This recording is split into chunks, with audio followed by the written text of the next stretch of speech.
our channel Success Dil Se. Today I am going to share the first chapter of science of class 10. Before starting the chapter, I would like to tell you something that the video is in general language. You can compare the chapter from your NCERT book. Either you are a student of English medium or Hindi medium.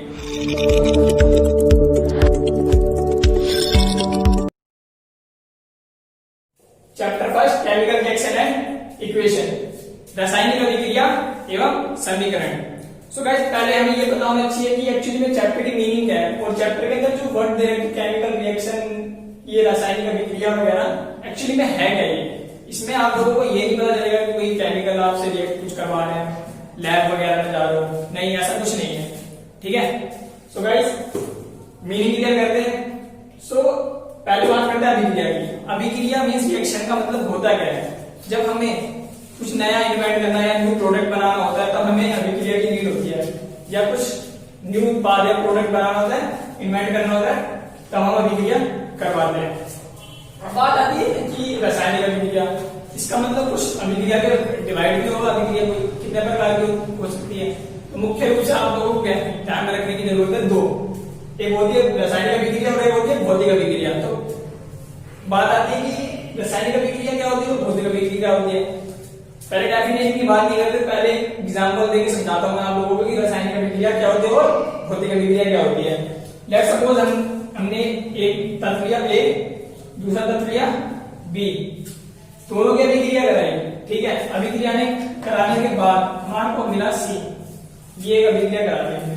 But हम कैसे पता लगाएंगे कि ये भौतिक अभिक्रिया या रासायनिक अभिक्रिया है, वो पता करने का एक ही तरीका है। अगर ये C दोबारा A और B वाली अवस्था में चला जाए, A और B वाली अवस्था में चला जाए, तो उसे कहेंगे भौतिक अभिक्रिया। अगर C दोबारा अपनी अवस्था में A और B वाली अवस्था में ना जाए, फिर ये कहलाएगी रासायनिक अभिक्रिया। अगर ये ना जाए तो। अब डेफिनेशन की बात करते हैं।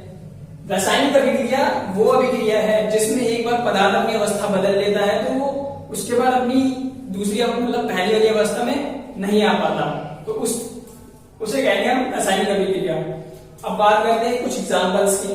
क्या मैं आपको सोचना कि एक बर्फ का टुकड़ा है, पानी में बदल जाता है और पानी को हम दोबारा बर्फ बना सकते हैं, क्या वो रासायनिक अभिक्रिया है? मैंने क्या बताया था कि दोबारा अपनी अवस्था में नहीं जा सकता, बट यहाँ तो पानी बर्फ बन सकता है, बर्फ पानी बन सकता है, तो वो रासायनिक अभिक्रिया नहीं है। वो कौन सी अभिक्रिया है? भौतिक अभिक्रिया।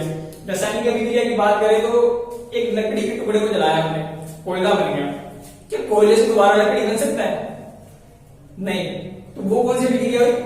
रासायनिक अभिक्रिया। और रासायनिक अभिक्रिया को आपको जानना है, अगर कहीं भी जलने की बात आ रही है या बनने की बात आ रही है, ठीक है, आग से रिलेटेड बात आ रही है, तो वहां पे मोस्टली रासायनिक अभिक्रिया होती है। ठीक है, जैसे कि आई होप मीनिंग क्लियर हो गई होगी रासायनिक अभिक्रिया किसे कहते हैं।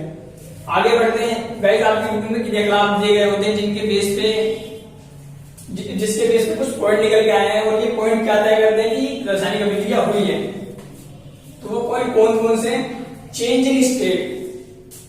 चेंज इन स्टेट का मीन्स चेंज मतलब एक अवस्था में बदलाव, पदार्थ अपनी अवस्था बदलता है अभिक्रिया के दौरान। ठीक है, तो ये क्या शो करता है कि रासायनिक अभिक्रिया हुई है। दूसरा पॉइंट क्या है? Change in colour. Change in colour मतलब क्या? पदार्थ अपने रंग को भी चेंज करेगा अभिक्रिया के दौरान। वो अगर ये सब हो रहा है तो किसमें हो रहा है? रासायनिक अभिक्रिया के निर्धारण के। Evaluation of gas. Evaluation gas मतलब ऊष्मा, हीट प्रोड्यूस होगी अभिक्रिया के दौरान, हीट प्रोड्यूस होगी। चौथा पॉइंट है चेंज इन टेम्परेचर, मतलब अभिक्रिया के दौरान टेम्परेचर भी बदलाव करेगा। तो ये चार पॉइंट निर्धारण करते हैं कि अभिक्रिया को, मतलब ये हमें बताते हैं कि रासायनिक अभिक्रिया हुई है। ठीक है, तो गाइस ये आई होप ये क्लियर हो गया होगा। नेक्स्ट टॉपिक की बात करते हैं। जैसे टॉपिक पॉइंट भी लिखे हुए हैं 1.1, आप कंपेयर कर सकते हैं एनसीईआरटी बुक से। ठीक है, जैसे टॉपिक का नाम है केमिकल इक्वेशन, रासायनिक समीकरण। तो हमने रासायनिक अभिक्रिया पढ़ ली। अब एक बात नोट करना, इस बात को, रासायनिक अभिक्रिया को एक समीकरण के रूप में लिखना रासायनिक समीकरण कहलाता है। Very easy. ओके, ठीक है। अब रासायनिक समीकरण की तो बात कर लेंगे, तो लिखते किस तरीके से? फॉर्मेट जैसे कि हमने दो तत्व लिया आपके बुक के हिसाब से, मैग्नीशियम लिया और ऑक्सीजन लिया, इन दोनों की अभिक्रिया कराई और मैग्नीशियम ऑक्साइड बना। तो इस फॉर्मेट में लिखते हैं जिनकी अभिक्रिया करानी है उसको लेफ्ट हैंड साइड में, जिनकी अभिक्रिया जो हमें उत्पाद या रिजल्ट मिलने वाला है वो स्थिर। ये भी बात है कि स्थिर को क्या तीर बोलेंगे? नहीं, एक्चुअली में से बोलते हैं गिव राइज टू। ठीक है, गिव राइज टू मतलब मैग्नीशियम और ऑक्सीजन की अभिक्रिया, तो क्या मिल रहा है, क्या मिल रहा है हमें? Magnesium oxide. ठीक है, ये हो गई एक समीकरण लिख दिया हमने। अब बात आती है क्या मतलब कि इनको क्या कहेंगे? अभिक्रिया में जो पार्टिसिपेट कर रहा है, जो भागीदार, जो तत्व भागीदार मतलब पार्टिसिपेट कर रहे हैं, उनको क्या कहेंगे? इनको कहते हैं अभिकारक। अभिकारक या इंग्लिश में रिएक्टेंट्स बोलते हैं। ठीक है, कि अभिकारक या रिएक्टेंट्स की वजह से हमें न्यू रिजल्ट या न्यू उत्पाद मिलता है, और इसे क्या कहते हैं? उत्पाद या रिजल्ट का प्रोडक्ट बोला। ठीक है, तो उत्पाद क्या है? दो या दो से अधिक अभिकारक मिलकर एकल उत्पाद का निर्माण करते हैं। ठीक है, ये फॉर्मेट हो गया। और तीर क्या बोला था आपने? Give rise to. टॉपिक में और मोस्ट इंपोर्टेंट चीज है ये तीर, मतलब तीर मैंने आप लोगों को पहले बता दिया, जैसे कि गिव राइज टू। ठीक है, तो इस गिव राइज टू से पहले मींस लेफ्ट साइड को RHLHS कहते हैं। मतलब आप जानते हुए होंगे, बताने की चीज नहीं है बट इंपॉर्टेंट है क्योंकि हमें आगे काम आने वाली है। और इस गिव राइज टू के राइट साइड में इसे कहते हैं RHS, राइट हैंड साइड। ठीक है, तो ये आगे यूज होने वाले हैं, तो थोड़ा डिफिकल्ट पड़ता है क्योंकि आगे हमें केमिकल संतुलित वगैरह भी करना है इक्वेशन को। ठीक है, तो नेक्स्ट टॉपिक पे चलते हैं guys, writing a chemical equation, रासायनिक समीकरण को लिखना।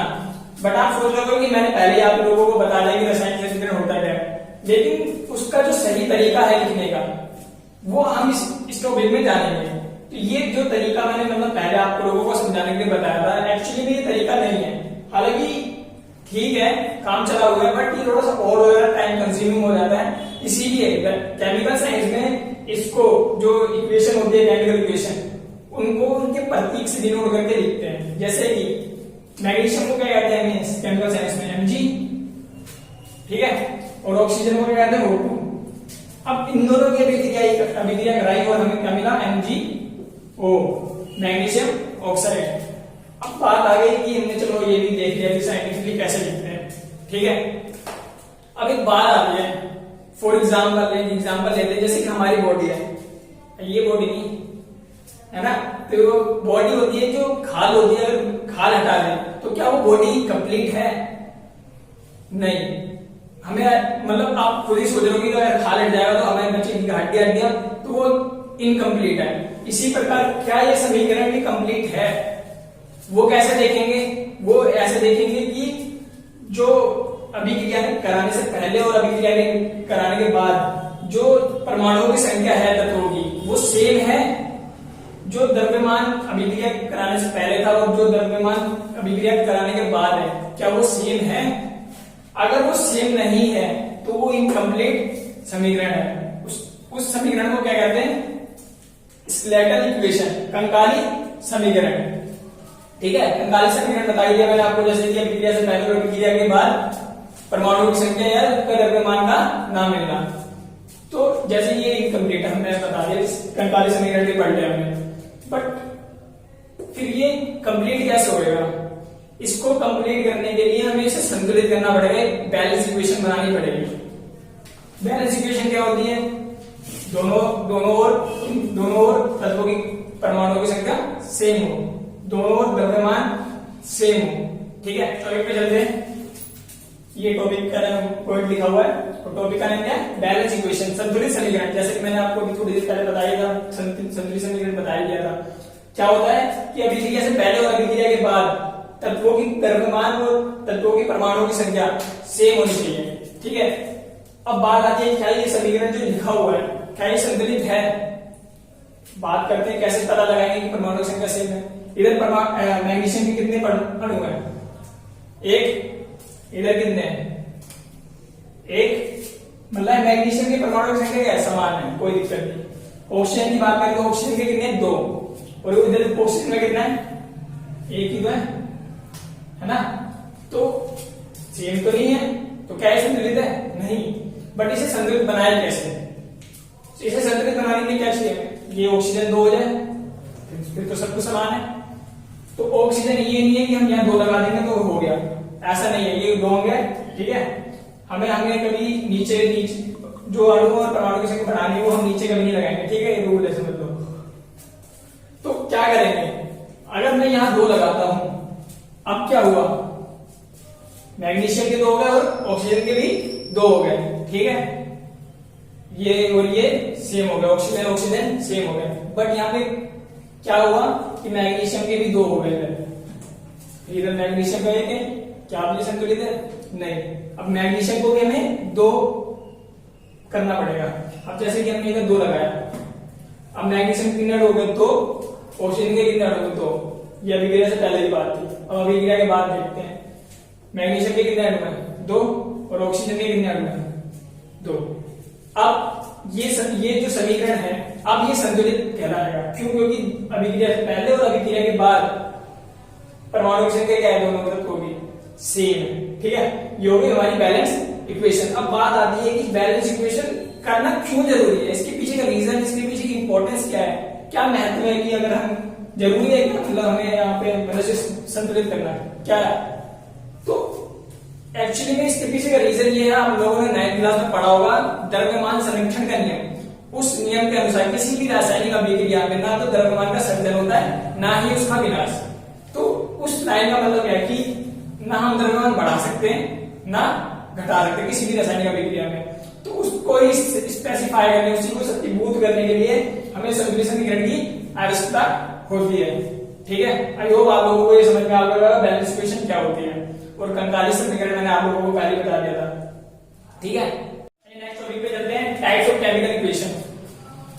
रासायनिक अभिक्रिया के प्रकार।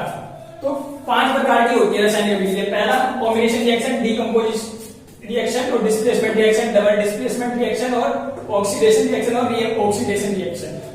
ये चीज हम ये सारी रिएक्शंस हम डीपली डिस्कस करेंगे नेक्स्ट वीडियो में। हमारी पार्ट में यही ऐड करते हैं। और हिंदी में जैसे आप लोगों को पता है संयोजन अभिक्रिया, वियोजन अभिक्रिया, विस्थापन, द्विविस्थापन, उपचयन, अपचयन। ठीक है, हम डीपली डिस्कस करेंगे नेक्स्ट वीडियो में। हमारी पार्ट में यही ऐड करते हैं। And give your love, give your support. Thank you, good luck.